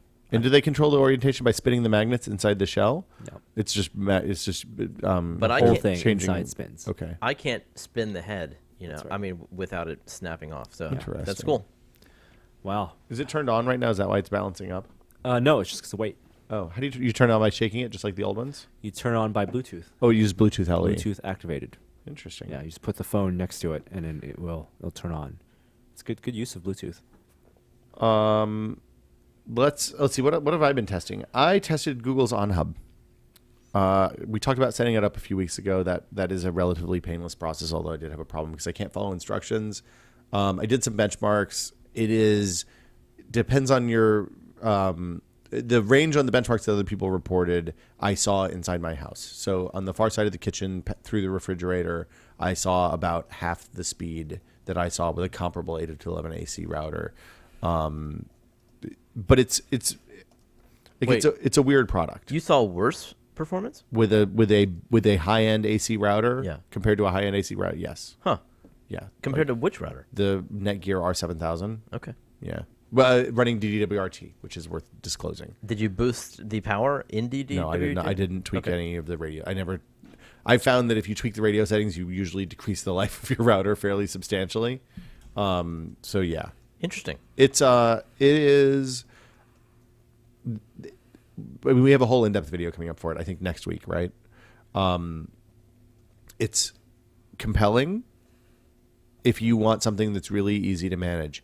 If you play games, if you do any kind of media streaming outside of your house, if you do anything that requires more than just port forwards, it's probably not going to be enough router for you. But it looks really nice. It might be a good AP. I don't know. You lose a lot of the functionality if you run it outside of router mode when it can't actually monitor traffic coming in and out. It doesn't have stuff like parental control, so you can turn off certain IP addresses after a certain time at night. Running all that stuff through the app is kind of convenient, but also kind of terrible because it means if you break your phone or something and your router needs some help, you have no way of fixing it. So the app is the only way. The app is the only way. You also, if it's not internet connected, if your internet connection's down, pretty much the only stuff you can do on the router has to do with setting up the WAN connection. Everything else is offline. Now, the nice thing is, if you do have internet access, you can adjust settings on the router from anywhere in the world that you have internet access. So you don't have to be inside the LAN in order to make settings adjustments. Well, other routers let you do that too. Yeah, but like I'm much more likely to trust the thing that Google does that uses their two-factor authentication and that secures all of my other stuff. So it does use two-factor? It uses two-factor. That's cool. You sign into your Google account just like normal. Oh. So much more likely to trust them than, say, the thing that Netgear bought from some third party that nobody's ever heard of to do the same thing on their service. And the app is, the app's pretty well designed. It's a weird product. Like, it seems like it should be a little bit cheaper than the more capable comparable routers. Yeah. Because it is definitely more limited. When my parents need a new router, it's probably going to be really high on the list because I can do maintenance stuff from far away. Oh, good point. Yeah. That's right. Anything else? We finished news. There was a report by New York Times that ebooks sales have been down 10%. Really? 2015. Physical books showing a little more resilience. And then Oyster also shut down. What's Oyster? Netflix for ebooks. Oh. Books. I'm not surprised since Amazon lets you do Kindle Unlimited now for $5 a month or something. Yeah. So it's sad to hear. Read more. Did you see that Record sales are up 50% again in 2015. 50%. Relative to Well, 2014. yeah, which, Yeah. You mean like physical LPs. records? No kidding. Vinyl. Wow. Yeah. Well, I mean, it's this tiny market. bless those hipsters. You don't say. Bless them. I think a lot of people are buying them as art too. Like if you think about it, There's like, a Kickstarter for a record player. I there's think. been a bunch of them. Oh, no kidding. The vertical one is the most recent one. I That's think the that one I saw. was thinking of. Yeah. The thing that people are, the reason record sales are up, I think, is that people like Jack White's label, Third Man Records, do limited edition vinyl presses that are interesting looking vinyl that come with a digital download code, so you get both, and then if you love a band, you have something you can hang on your wall that's super cool and neat. Whether you use it as a record or not remains to be seen. So, and then of course there are the hipsters that like the way vinyl sounds better than anything else. or just having it. I also tested a new Zojirushi, which I'm not actually using because I don't like it that much. But it's the new version of this bottle, which is the 16-ounce thermal mug.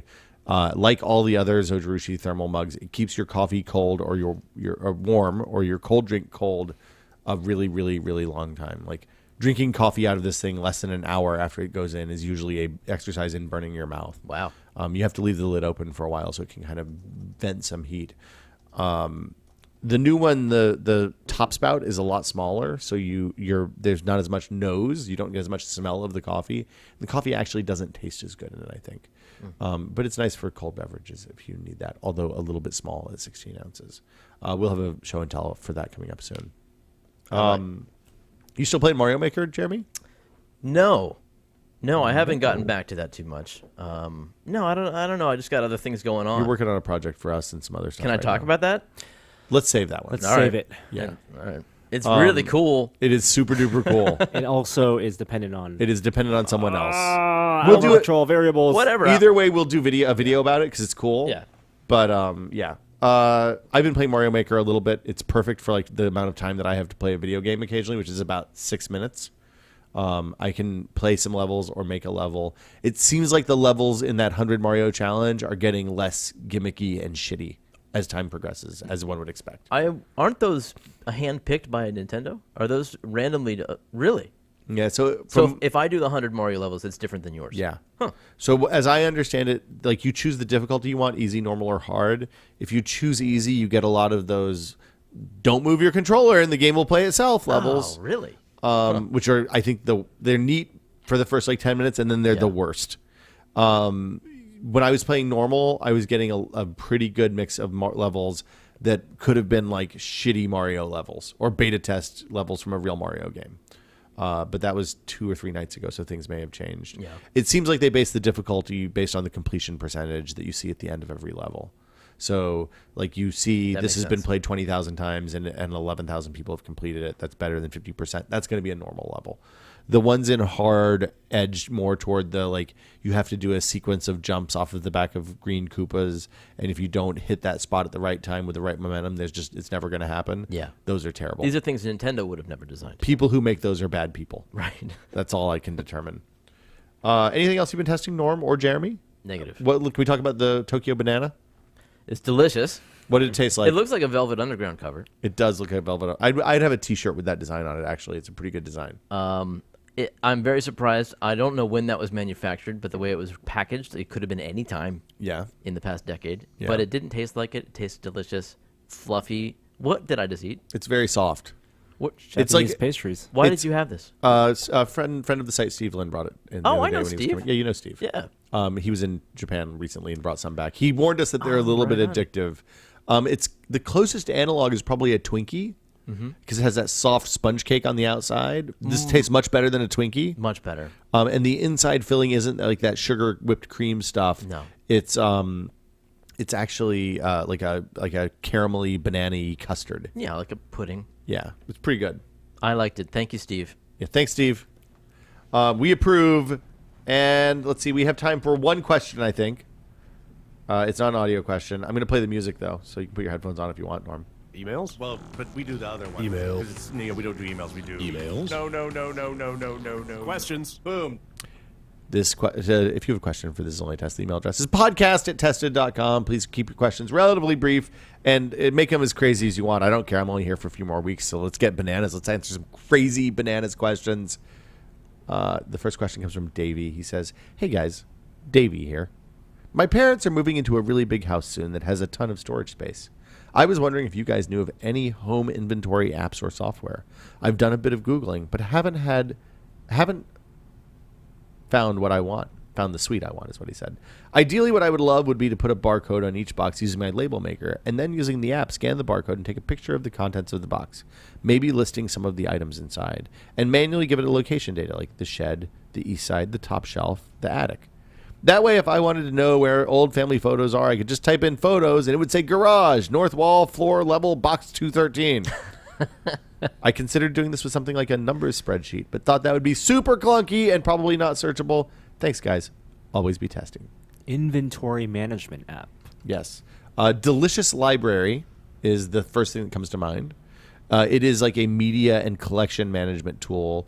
You can generate a spreadsheet, a CSV spreadsheet out of what you put in there, so that if the house burns down, you can submit that to your insurance company. Thank you, and hopefully get reimbursed for some of the stuff that you lost. You can group stuff in Delicious by shelf, and what I do for my collections, so I have like DVDs and Blu-rays and stuff like that cataloged, which I just scan the barcode on. So you take the case, scan the barcode. It looks at Amazon and says, okay, this is the Dark Knight Blu-ray initial release. It includes it doesn't include the 3D version if that's the case, or it does include the 3D version. You know everything about it, and you also know what the MSRP was because it pulls that stuff from Amazon. When you scan that, you say, where do you want to store it? All my Blu-rays and DVDs go in one place. All my video games are in a different place. So you could totally make shelves for the different parts of your house, and do boxes for the stuff in each box. I don't know if you can do the picture. That's important. But it is important. Like insurance likes pictures. I'd be surprised. They love pictures. Yeah. I mean, the pro tip is to look for software that treats your storage as retail. Yeah. Like, think of it as retail. Yeah. That's what it sounds like. Like shelf space. Like warehousing. Yeah. Exactly. I think your best bet, especially since you said numbers, probably Delicious Library is right, and it's $30, I think. So there you go. That'll do it for us this week. We're going to be at Connect for the rest of the week. I assume stuff on the site's going to be a little slow on Thursday and Friday. What is the video from Connect on Friday? Ooh. Check it out. So you'll see all of the hotness in demos. I'll be there. I'll be flailing around in the background just like always. You can watch it online inside those VR spaces. Wait, what? Yeah, you can watch the Connect streams together with other people in VR. Oh, in like Altspace or Converge or one of those? Yeah. They're advertising Interesting. meetups. Yep. Alrighty, that'll do it for us this week. We will see you guys next week with another episode of This Is Only a Test. Thanks for watching or listening. Today's outro comes from Booms because I forgot to download a new one. Hi there, I didn't see you.